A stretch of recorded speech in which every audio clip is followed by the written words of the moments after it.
Hi again then guys, and welcome to another Le Mans spec tune, in particular a top-end speed build for the Le Mans cars that perhaps need it more, or they're just fast in general, like the Audi R18s, the Peugeot 908s, that kind of stuff. Ones like this though, the newer ones in particular, the TS30, TS50, they don't tend to have the top-end power advantage. So what we've done is, at least to some degree, make up for that by improving its top-end potential. And of course, as you saw from the thumbnail, from the title, this one can do a pretty impressive 240 miles per hour. That's under its own power. You can go even quicker with slipstream, but we'll get to that in due time. Now, as far as the upgrades, as you can see, as with all of my LMP tunes, it is upgraded, but you can still use the tune with balancer performance anyway. You don't have to upgrade the car. Now obviously it won't be quite as quick, but you can still use the same essential concept and just adjust a couple of things here and there. Now, as far as the traction control, I would definitely recommend having it off because it's super easy to use. The car's got a ton of grip, and just like on GT6, it's a very, very beginner-friendly prototype. As far as tyres, racing hards, of course mediums or softs will be even quicker if you go for those. As far as the suspension, we've got the ride height on 80mm and 85. That's more so to stop it from grinding on the road and bottoming out quite as much. As far as the frequency, we've got that on 4. As you can see, anti-roll on 5. Compression on the dampers on 55 with 85 on the rebound. Neutral camber, neutral toe.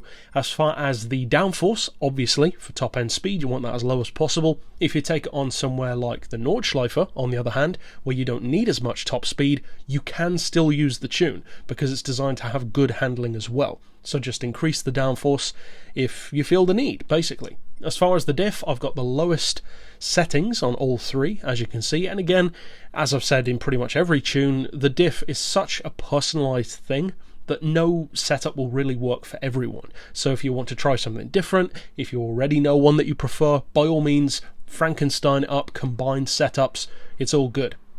And then of course finally for the gearbox, the most important thing for the top end speed, I've gone for the highest auto setting, and then for the individual gears we've got 3.3, 2275, 1750, 1400, 1175, and for the 6th gear, of course for the top end speed, and with a little bit of draft potential as well, I've gone for 1042 with a final drive of 3.2. Now, as I said, you can build the tune with less power, but if you do, I'd recommend maybe making the gears a little bit closer, so increasing the number of the final drive in particular, maybe increase the number of 6th gear as well, just a little bit if you feel the need. But that's it for the tune. So of course, what you want to see is what it can actually do at Le Mans.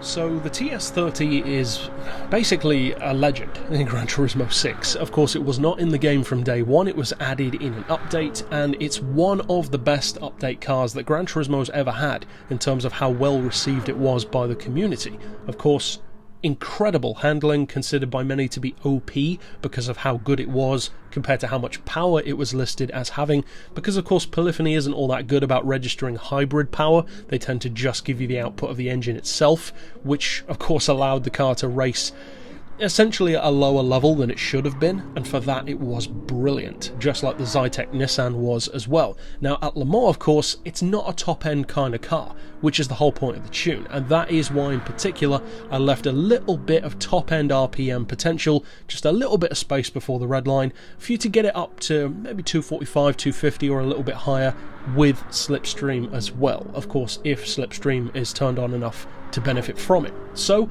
if you do decide to use this tune, as you can see from my lap, which is definitely not the quickest that it could go, it's a 258, and for a car that has nowhere near the power or top speed that many of the others do, that's really strong. That is a really good lap, at least in terms of what it's capable of.